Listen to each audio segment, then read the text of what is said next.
Vamos ler Efésios capítulo 5, do verso 1 ao verso 14.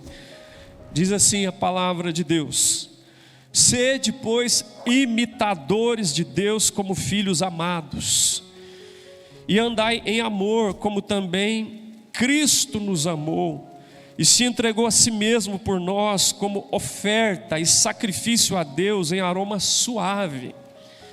Mas a impudicícia e toda sorte de impurezas ou cobiça nem sequer se nomeia entre vós, como convém aos santos. Nem conversação torpe, nem palavras vãs ou chocarrices, coisas essas inconvenientes. Antes, pelo contrário, ações de graças. Sabei, pois, isso: nenhum incontinente ou impuro ou avarento, que é idólatra, tem herança no reino de Cristo e de Deus. Ninguém vos engane com palavras vãs, porque por essas coisas vem a ira de Deus sobre os filhos da desobediência. Portanto, não sejais participantes com eles. Pois outrora erais trevas, porém agora sois luz no Senhor. Andai como filhos da luz, porque o fruto da luz consiste em toda bondade, justiça e verdade, provando sempre o que é agradável ao Senhor. E não sejais cúmplices nas obras infrutíferas das trevas, antes reprovai-as, porque o que eles fazem em oculto, o só referir é vergonha. Mas todas as coisas, quando reprovadas pela luz, se tornam manifestas, porque tudo o que se manifesta é luz. Pelo que diz: desperta, ó tu que dormes, levanta-te de entre os mortos, e Cristo te iluminará. Amém. Deus nosso Pai, obrigado pela leitura da palavra. Que o Senhor nos fale por meio dela no poder do Teu Espírito. Que o Senhor nos conduza na direção da Tua vontade. E que o Teu nome seja glorificado na minha vida e na vida dos meus irmãos.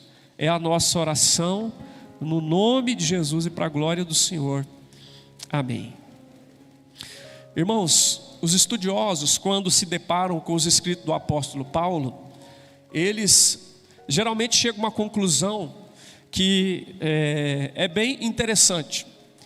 Eles dizem o seguinte: a doutrina é mãe da ética. A doutrina é mãe da ética. O que significa? Aquilo que você crê determina a maneira como você vive. Aquilo que você crê determina as suas ações, as suas decisões, a sua atitude, o seu comportamento. Tá certo? Por exemplo, se você crê que gato preto dá azar, você enfrenta cobras, lagartos, escorpiões, mas foge de gato preto. Se você crê que pezinho de coelho dá sorte, então provavelmente você vai andar com um pé de coelho no chaveiro, com um pé de coelho pendurado no seu carro, com um pé de coelho na chave da sua porta, a porta da sua casa. Se você crê que passar debaixo de escada não é uma coisa boa, você faz qualquer coisa, mas você desvia de uma escada e não passa debaixo. Se você crê, por exemplo, que a relação com Deus é na troca, é na barganha, é no dinheiro, é no toma lá, dá cá, então você vem aqui, entrega dízimo e oferta e espera que Deus dê o dobro, o triplo ou o quádruplo. Porque você não entendeu que a relação com Deus não é baseada em dinheiro em troca, é graça, misericórdia e favor imerecido. Percebe? Então, aquilo que você crê determina a maneira como você vive, determina a sua conduta, suas decisões, suas escolhas, a sua relação em casa, no trabalho, na vizinhança e na igreja. E o apóstolo Paulo, geralmente quando ele escreve, na primeira parte ele estabelece a doutrina e na segunda a ética. Ou seja, na primeira parte ele coloca o ensino, não é? Do Evangelho para a nossa vida. E na segunda, como é que você deve viver se você crê nessas coisas. Então, por exemplo, Efésios, ele fala que nós fomos escolhidos em Cristo antes da fundação do mundo. Em Efésios ele diz que nós somos selados com o Espírito Santo, por exemplo. Efésios ele diz que nós ressuscitamos espiritualmente, estamos assentados nos lugares celestiais com Cristo. Efésios ele diz que eu e você fomos criados em Cristo para fazer boas obras. Ele diz que Deus perdoou os seus pecados e que você passou a fazer parte da família de Deus. Algumas coisas que estão escritas em Efésios 1 até o 3, capítulo 1, 2 e 3. Então, se isso é verdade, como é que a gente tem que viver? Se eu creio que eu fui escolhido em Cristo antes da fundação do mundo, se eu creio que eu estou selado com o Espírito Santo da promessa, se eu creio que eu já estou ressuscitado espiritualmente, estou assentado nos lugares celestiais com Cristo, a minha posição é de exaltação com Cristo em glória, se eu creio que eu faço parte da família de Deus, se eu creio que eu fui perdoado dos meus pecados, se eu creio que eu fui salvo para fazer boas obras, como é que eu devo viver? Porque a doutrina é mãe da ética. Aquilo que eu creio determina a maneira como eu vivo. E esse texto que eu li para vocês está na parte da ética, do capítulo 4 em diante. Está na parte onde Paulo está falando como é que a igreja deve viver. Fala de unidade, fala dos dons do Espírito Santo, fala de maturidade e fala de uma coisa muito importante: santidade. Repita essa palavra comigo: santidade. Fala que o povo de Deus tem que viver em santidade, tem que viver de uma maneira diferente. Não é ser esquisito. Crente não é ser esquisito, é ser diferente. Não apenas pelo exterior, não apenas pela vestimenta, não apenas pelo cabelo, mas pela conduta, pelo estilo de vida, pela maneira como ele fala, como ele age, como ele negocia, como ele se relaciona. Ele tem que ser santo. A palavra de Deus, o apóstolo Pedro diz assim: sede santo porque eu sou santo. Nós temos um chamado à santidade, e Paulo está falando de santidade aqui. E o imperativo para nós aqui é o seguinte: Deus não nos chamou para ser treva, Deus nos chamou para ser luz. Vou repetir: Deus não nos chamou para ser trevas, Deus nos chamou para ser luz. Eu quero que você guarde isso. Nesse ano de 2024, lembre, Deus não chamou você para ser trevas, Deus chamou você para ser luz, e luz no Senhor. É por isso que o texto que nós lemos, no verso 8, diz assim: andai como filhos da luz. Andai como filhos da luz. É interessante porque ele usa o contraste entre luz e trevas. A Bíblia tem muitos contrastes. Jeremias fala de figos ruins e figos bons. Jesus fala de porta larga e porta estreita. Jesus fala de caminho largo e caminho estreito. Jesus fala, por exemplo, de você estabelecer a casa sobre a areia ou casa sobre a rocha. Jesus fala de céu e fala de inferno. E aqui o apóstolo Paulo usa um contraste. Ele fala: ou a gente é luz ou a gente é trevas. Mas nós não fomos chamados para ser treva, nós fomos chamados para ser luz. Louvado seja o nome do Senhor. Viu? Deus chamou você para ser luz, em nome de Jesus. Você está sendo luz, meu irmão. Você está sendo luz na sua casa, está sendo luz no seu casamento, você está sendo luz para os seus filhos, você está sendo luz para o seu pai, para a sua mãe, você está sendo luz lá no seu trabalho, você está sendo luz na sua vizinhança, você está sendo luz aqui dentro dessa igreja. Deus chamou-nos para que nós sejamos luz em nome de Jesus. Eu queria fazer algumas considerações com você baseado no texto, já que o chamado é: Deus não te chamou para ser trevas, Deus te chamou para ser luz, e luz no Senhor. Primeiro, esse chamado para ser luz envolve a nossa motivação. Em primeiro lugar, envolve a nossa motivação. Capítulo 5, verso 1 e 2. Põe aí para nós, para eles acompanharem, Célia, por favor. Capítulo 5, verso 1 e 2. Primeiro, a motivação. Por que eu tenho que ser luz? Por que eu devo ser luz? É para que eu seja melhor do que os outros? É para que eu possa bater no peito e dizer: eu sou e você não é? É para que eu possa dizer para as pessoas da minha família que ainda não são luz: você é trevas, você vai para o inferno, Deus não te ama? Não. Qual que é a motivação para ser luz? A nossa motivação é o amor de Deus, o amor a Deus e o amor ao Filho de Deus. O verso 1 do capítulo 5 diz: sede, pois, imitadores de Deus como filhos amados. A minha motivação é porque o meu Pai é luz e eu também tenho que ser luz, o meu pai é luz. Nós reproduzimos os nossos pais, não é verdade? Às vezes na fisionomia, às vezes nos traços de caráter, às vezes no jeito que anda. Não sei quem a Érica falou, nossa, ela anda igualzinho o pai, né? Olha os filhos da Liliane com o Ebinho, uma cara do pai, outra cara da mãe, impressionante. Nós reproduzimos o caráter do nosso pai que está no céu, ou deveríamos reproduzir o caráter do pai que está no céu, porque o nosso pai é luz. E o apóstolo Paulo fala para os Efésios: sede imitadores de Deus, como filhos amados. Deus ama vocês e tornou vocês filhos dele, em Cristo. E vocês têm que reproduzir o caráter do pai de vocês.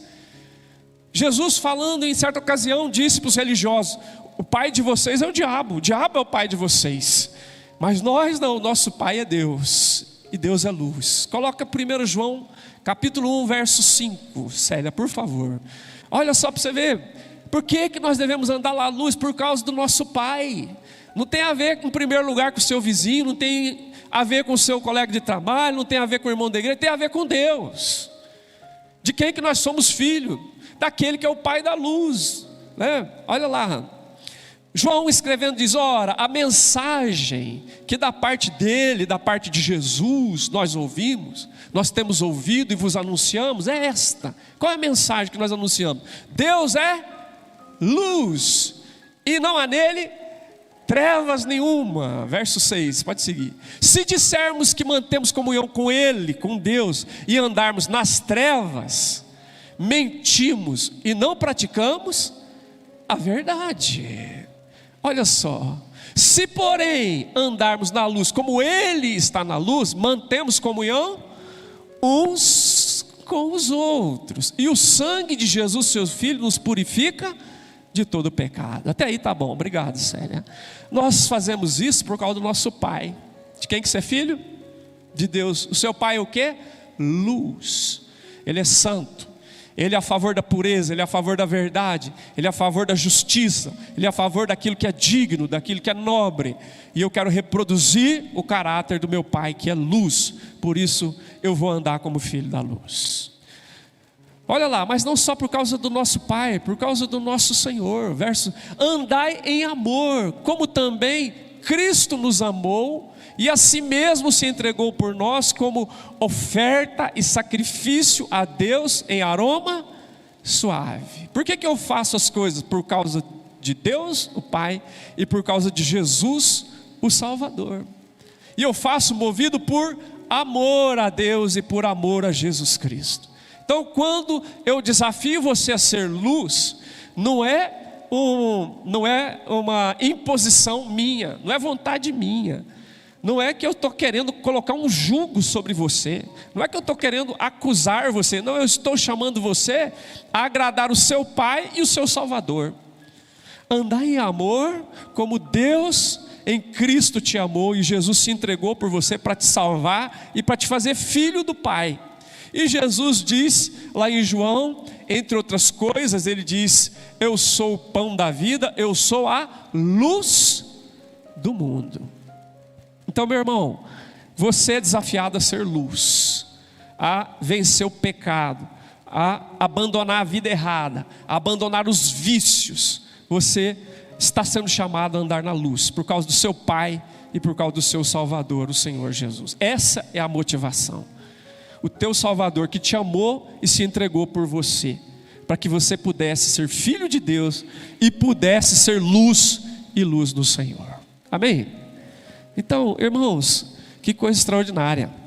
Você está sendo chamado para andar como um filho da luz no meio das trevas. No meio das trevas. Você quer ver? Coloca para nós Filipenses 2, versículo 14, se eu não estiver equivocado. Coloca, Célia, por favor. Fazei tudo sem murmuração e nem contenda. É difícil fazer as coisas na nossa caminhada cristã, na nossa comunidade de fé, porque sempre tem uma coisinha aqui e ali para te levar a murmurar ou a contender.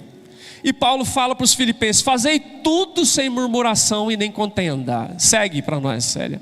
para que vos torneis irrepreensíveis, sinceros, filhos de Deus inculpáveis, no meio de uma geração pervertida e corrupta, para que, na qual resplandeceis como luzeiros no mundo. Você fala, mas esse mundo, você não sabe como é no meu trabalho, pastor.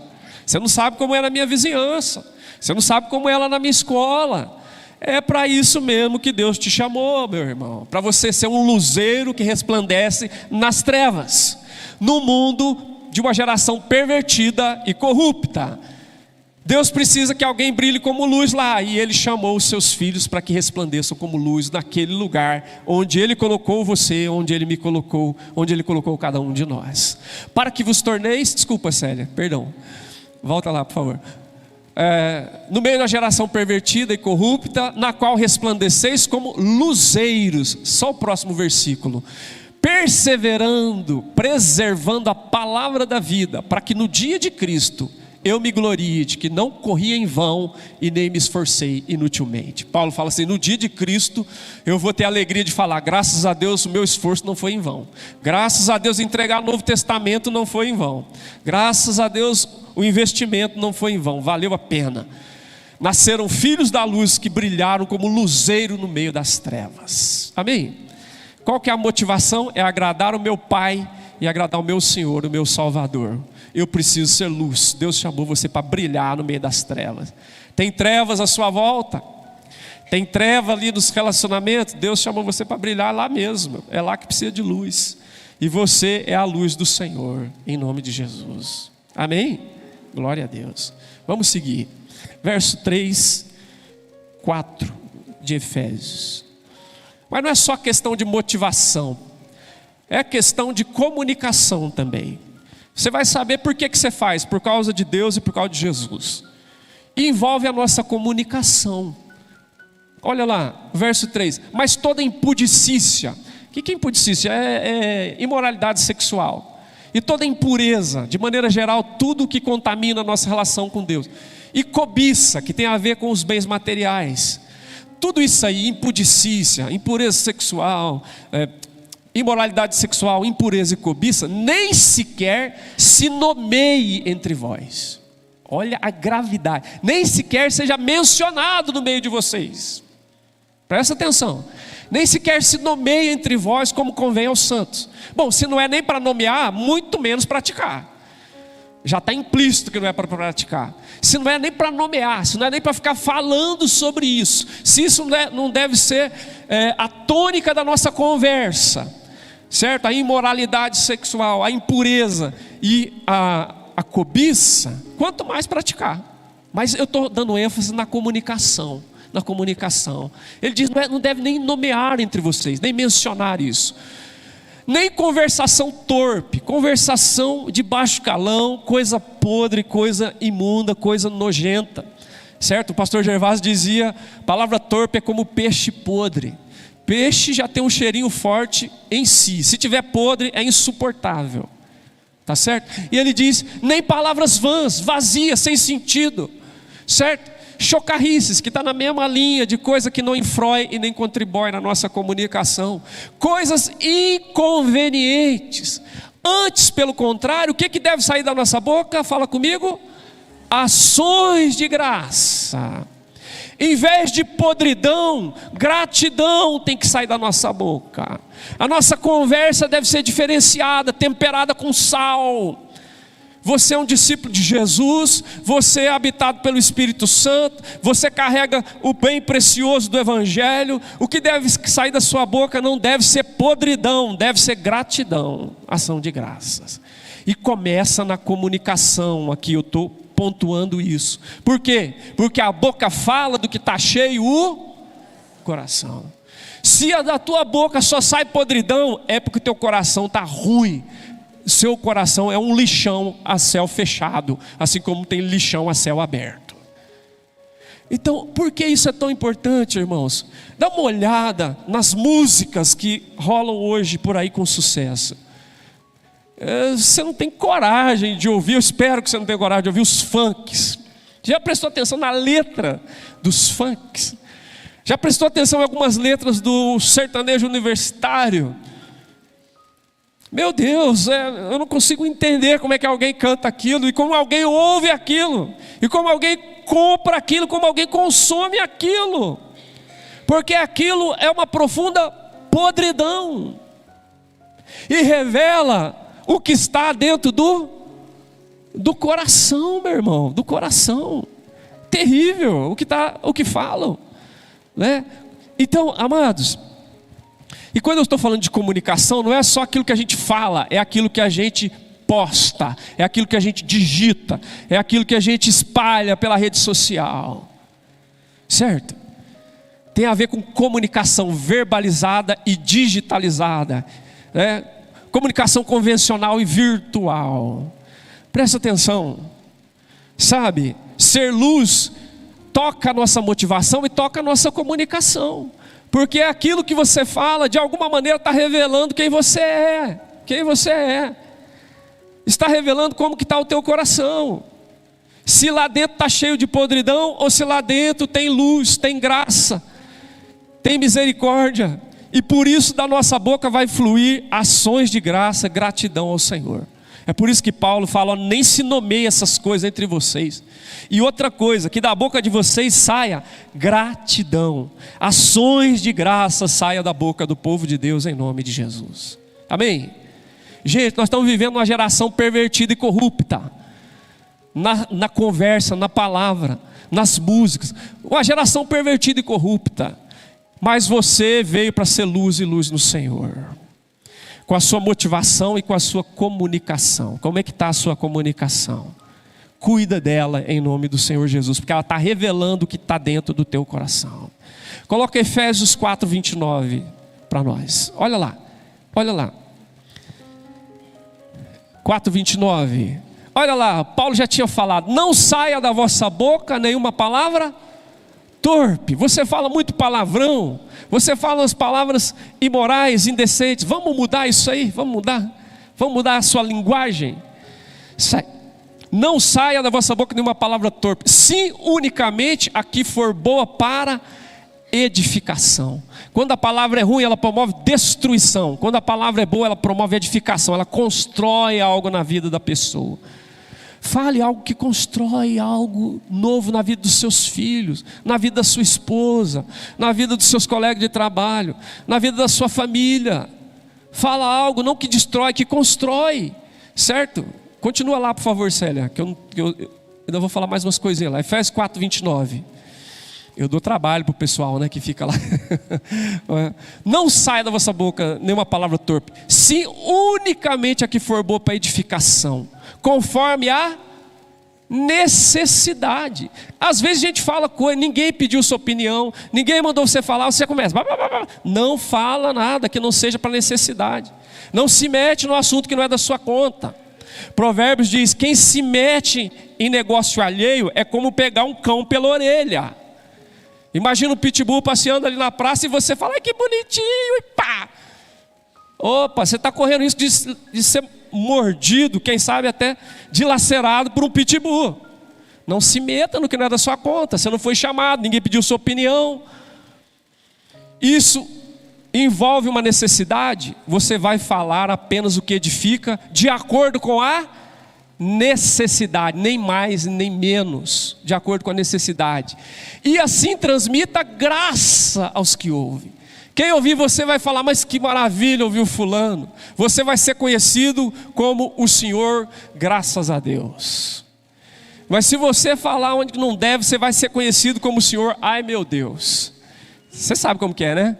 Quando a pessoa vem vindo e fala, ai meu Deus, você quer sair correndo, porque vai falar o que não deve, vai falar além da conta, ninguém chamou, vai dar opinião. Não, que nós sejamos, graças a Deus. A pessoa vai falar, graças a Deus. Alguém que veio, trouxe uma palavra de graça, de misericórdia, de amor, de consolo, que edificou, que acrescentou na minha vida. Louvado seja o nome do Senhor.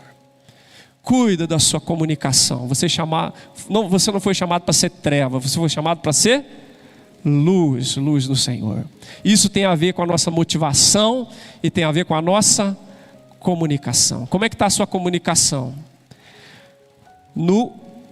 Na porta para dentro de casa. Porque da porta para fora a gente às vezes é delicado, é atencioso, sim senhor, não senhor, com licença, obrigado, pois não. Da porta para dentro, na sola da bota, né? Escreveu, não leu, é analfabeto. Opa, não.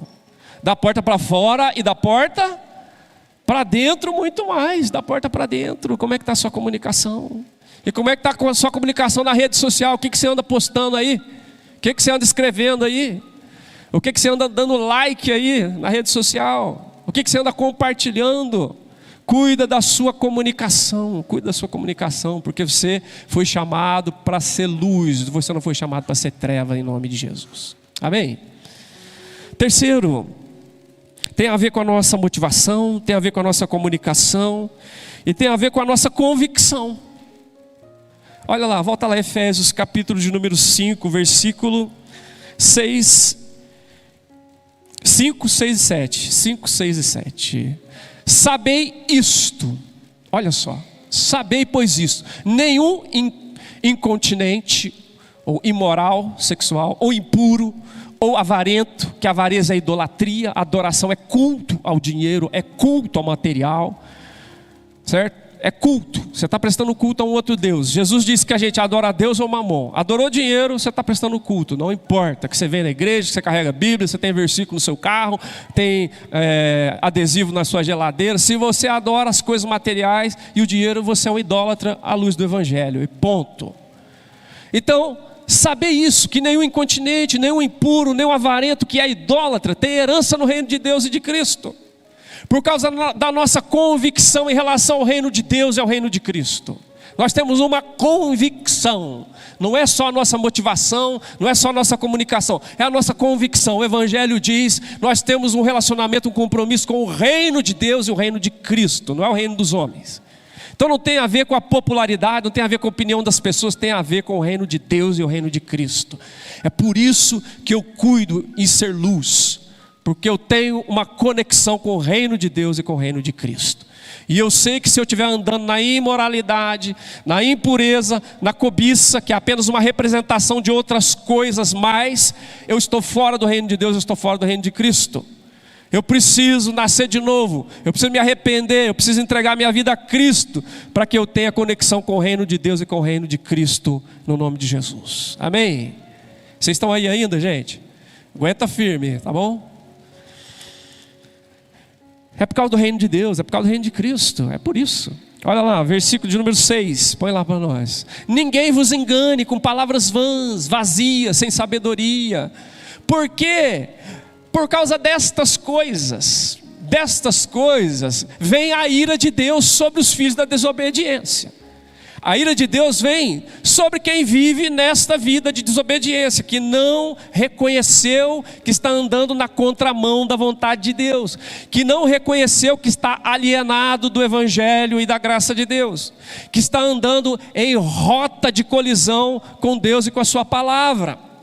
O apóstolo Paulo diz, a ira de Deus vem sobre esses, e nós também estávamos debaixo desta ira. Coloca Efésios 2:1 para nós, olha lá. Todos nós estávamos debaixo da mesma condição. Ele vos deu vida, diz Paulo para os Efésios, estando vós mortos em delito e pecado. Vocês eram defuntos espirituais, estavam mortos, sem sensibilidade a Deus e a sua palavra. Vocês estavam mortos nos delitos e pecados, nos quais andastes outrora. Vocês andavam assim, segundo o curso deste mundo, segundo o príncipe da potestade do ar, que é o Satanás, segundo o Espírito que agora está atuando nos filhos da desobediência. Quem não está andando com Deus, está andando o quê? Longe de Deus. Quem não está debaixo da influência do Espírito de Deus, está andando debaixo da influência do Espírito do maligno. Do Espírito que está atuando nos filhos da desobediência. Pode seguir, verso 3. Entre os quais também todos nós andávamos outrora. Todos nós andávamos do mesmo jeito. Como é que era a nossa vida? Segundo as inclinações da nossa carne, fazendo a vontade da carne e dos pensamentos. Éramos por natureza filhos da ira, como também os demais. E Deus te tornou filho e herdeiro com Cristo Jesus. Está Está entendendo, meu irmão? A nossa convicção, pode voltar lá em Efésios 5. A nossa convicção é por causa do reino de Deus, por causa do reino de Cristo. É por causa da ira de Deus que a gente sabe que vai cair sobre os filhos da desobediência. É por causa disso. Nós queremos andar na luz e ser luz. E o verso 7 termina dizendo: portanto, se a sua convicção é sobre o reino de Deus, sobre o reino de Cristo, se a sua convicção é sobre a ira de Deus, que é uma realidade, portanto, não sejais participantes com eles. Amém? Você não foi chamado para participar das obras infrutíferas das trevas. Você foi chamado para ser luz e luz no Senhor. Essa é a nossa convicção. Verso 8, pode colocar. Olha lá. Porque outrora éreis trevas, porém agora sois luz no Senhor. Andai como filhos da luz. Antigamente você estava acostumado com certa linguagem, com certa conduta, com certo estilo de vida, com certo procedimento, certo? Depois que você conheceu Jesus, você faz um caminho oposto. O apóstolo Paulo perseguia os cristãos, mandava prender, obrigava a blasfemar do nome de Jesus, ele perseguia. O dia que ele encontrou com a luz que brilhou ao meio-dia, mais que o sol do meio-dia, colocou ele por terra, ele que ia para lá, agora passou a ir para cá, ele foi em direção oposta, porque agora ele era luz e luz no Senhor. Então, irmãos, nós somos chamados para ser filhos da luz, filhos da luz. Isso tem a ver com a sua motivação, isso tem a ver com a sua comunicação, e isso tem a ver com a sua convicção. A nossa convicção é aquilo que Deus é e aquilo que nós devemos ser. Deus é santo, tem a ver com o reino de Deus, tem a ver com o reino de Cristo, tem a ver com a ira de Deus, e tem a ver comigo e com você, que nós devemos ser filhos da luz, andar como filhos da luz em nome de Jesus. Amém? Como é que você tem andado? Qual que é a tua convicção? A sua convicção é: os fins justificam os meios. Os fins justificam os meios. Não importa o que eu faço, o importante é o final, o que vai alcançar. Opa, no Evangelho não existe os fins justificam os meios. Se está errado, o meio vai levar a um fim contrário à vontade de Deus. Os fins não justificam os meios. No Evangelho isso não existe. As realizações não são maiores que os relacionamentos. No Evangelho isso não existe. As pessoas vêm antes das coisas. Quais são as suas convicções? As nossas convicções, segundo o Evangelho, as pessoas são mais importantes que as coisas. Os relacionamentos são mais importantes que as realizações. E os fins não justificam os meios. Porque nós somos de Jesus, nós somos do Evangelho. Essas são as nossas convicções. Amém? E por último, para eu não matar vocês hoje, além da nossa motivação, além da nossa comunicação, além da nossa convicção, tem a nossa consagração a Deus. A nossa consagração. Versículo de número 9. Ele diz assim: por quê? Por que você tem que andar como filho da luz? Qual que é o fruto da luz? O fruto da luz consiste em toda bondade, justiça e verdade. Verdade. Você vai abraçar o que agrada a Deus e você vai rejeitar o que não agrada a Deus. Olha lá, qual que é o fruto da luz? Como é que eu sei que eu estou andando na luz? Vamos ver na sua vida: bondade, justiça e verdade. Pelo menos essas três coisas, entre outras. Você vai dar frutos de bondade, justiça, fazer o que é justo, o que é correto, o que é certo, e de verdade, em nome de Jesus. Verso 10. Provando sempre o que é agradável, não é ao pastor, não é ao presbítero, não é ao meu pai, não é a minha mãe, não é a minha esposa em primeiro lugar, os meus filhos, é ao Senhor o que é agradável ao Senhor. Porque meu Deus é luz, o meu Cristo é luz, e eu fui chamado para ser filho da luz. Certo, meu irmão e minha irmã? Então, a nossa consagração tem a ver com aquilo que a gente abraça e aquilo que a gente rejeita. Nós abraçamos aquilo que promove bondade, justiça e verdade nos nossos relacionamentos, nas nossas escolhas, na nossa decisão, na nossa caminhada, na nossa vida. Porque nós queremos discernir o que é agradável ao Senhor. Nós queremos agradar ao Senhor. Amém? Eu quero fazer o que é agradável ao Senhor. Lembra do Salmo 19? Salmo 19, 14 diz: as palavras dos meus lábios e o meditar do meu coração sejam agradáveis na tua presença, Senhor, rocha minha e redentor meu. Eu quero fazer o que é agradável a Deus. Vamos terminar, verso de número 11. E não sejais cúmplices das obras infrutíferas das trevas. O que você rejeita? Se você abraça a bondade, justiça, verdade, aquilo que agrada ao Senhor, o que você rejeita? Você não vai compactuar com as obras infrutíferas das trevas. Você vai reprovar as obras infrutíferas das trevas. Aquilo que todo mundo está aplaudindo e dizendo, que maravilha, pode ser a coisa mais maravilhosa, aprovado por todo mundo. Se Deus disser que não, você fala, não, eu não aceito isso. É como Daniel e os amigos de Daniel lá na Babilônia. É como José no Egito, que a mulher de Potifar o assediou para dormir com ele. Ele disse, não posso fazer isso. É maldade contra o meu Senhor, eu estou pecando contra Deus. Percebe? É isso. Mesmo que todos estão dizendo sim, eu digo não, porque não vou ser cúmplice das obras infrutíferas das trevas. Eu vou reprovar isso no nome de Jesus. Amém? E vai terminar dizendo o quê? Porque o que eles fazem em oculto, presta atenção aí, o que eles fazem em oculto, escondido, que ninguém vê, somente referir isso já é vergonhoso. Eu lembro de um testemunho que eu vi, de um exemplo, uma ilustração. O irmão da igreja estava adulterando com uma irmã da igreja. Não pense que isso só acontece da porta para fora, isso acontece da porta para dentro. Irmãos da igreja, Cristo estava adulterando. Então, eles marcaram de encontrar um dia em um determinado lugar. Quando chegou naquele lugar, vamos ficar aqui. Então, ele disse para ela, aqui está bom. Ela falou, não, aqui não pode, não dá para ficar aqui, porque aqui passa as irmãs que vão para a oração. E aí mudaram, foram para outro lugar.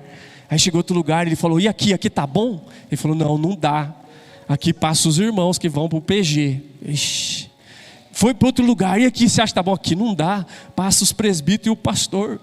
E ele já estava incomodado. Quando chegou num quarto lugar, ou num quinto, não sei, ele falou, aqui está bom, porque aqui só Deus vê. Ah, que lindo. A hora que ele falou, aqui só Deus vê, ele percebeu a loucura. Deus vê você em todo lugar, meu irmão. Você é um flagrante eterno diante do Senhor. Você está nu diante de Deus dia e noite. Aqui só Deus vê. Quero crer eu que naquela hora eles caíram em arrependimento e choro, para saber que Deus vê você em todo lugar. E o pastor e os irmãos veem em alguns lugares. Mas a questão não é o pastor e os irmãos, é o Senhor. É o Senhor que nos vê o tempo todo. Não só para ficar vigiando, mas nos abençoando. Não é isso que a gente canta? A bondade do Senhor nos seguirá. Ele nos abençoa o tempo todo. Então nós reprovamos. Porque aquilo que eles fazem escondido, oculto, hoje nem faz escondido mais. As pessoas perderam a vergonha completamente. Faz tudo às claras, em qualquer lugar, exposto na internet. Estão perdendo isso que Paulo tinha ainda. Fazem oculto. Fazer em oculto é vergonhoso. Quanto mais você aprovar isso, reprove. Aprove aquilo que Deus aprova e reprove aquilo que Deus reprova. Essa é a sua consagração. É dizer não para o que Deus diz não, e é dizer sim para o que Deus diz sim, segundo o Evangelho, em nome de Jesus. Essa é a nossa consagração. Ele diz assim, para terminar, mas todas as coisas, quando reprovadas pela luz, se tornam manifestas. Uma coisa está no escuro, acendeu a luz, pronto, tudo fica claro. Você vê a cortina mexendo de noite, você treme, meu Deus, tem um ladrão entrando em casa. É fantasma, acendeu a luz, era só a cortina balançando, acabou tudo. A luz põe tudo às claras. Nada fica oculto, escuro, escondido. Quando vem luz, acabou tudo. Porque tudo que se manifesta, porque na luz tudo se torna manifesto, se torna claro, né? Se torna patente. Deus é luz. Pelo que diz, desperta, ó tu que dormes. Você que está dormindo no culto agora, desperta, ó tu que dormes. Levanta-te dentre os mortos e Cristo te iluminará. Sabe? Tem a ver com a nossa motivação, tem a ver com a nossa comunicação, com a nossa convicção e com a nossa consagração. Como é que nós nos consagramos a Deus? Nós dizemos não para o que Deus diz não e dizemos sim para o que Deus diz sim. Para nós tudo tem que estar na luz, na luz. Por exemplo, essa igreja lida com valores, com recurso financeiro. Você sabe disso, você entrega o dízimo aqui, oferta. Essa igreja tenta andar na luz, né? Tem um tesoureiro que não é o pastor, que cuida do recurso financeiro. Tem um escritório de contabilidade que toma conta, que faz toda a contabilidade da igreja, que no final do ano tem uma prestação de conta de tudo que entrou e de tudo que saiu. E tem uma comissão que examina as contas da igreja. Irmãos da igreja que vão, examinam todas as contas, depois dão um relatório se deve aprovar ou não deve aprovar. E depois há uma assembleia que presta conta desses valores. Porque nós temos que fazer as coisas na luz, com transparência o máximo possível, para que os irmãos tenham segurança que nós andamos na luz. Somos pecadores, mas andamos na luz por causa da luz do Senhor. Amém?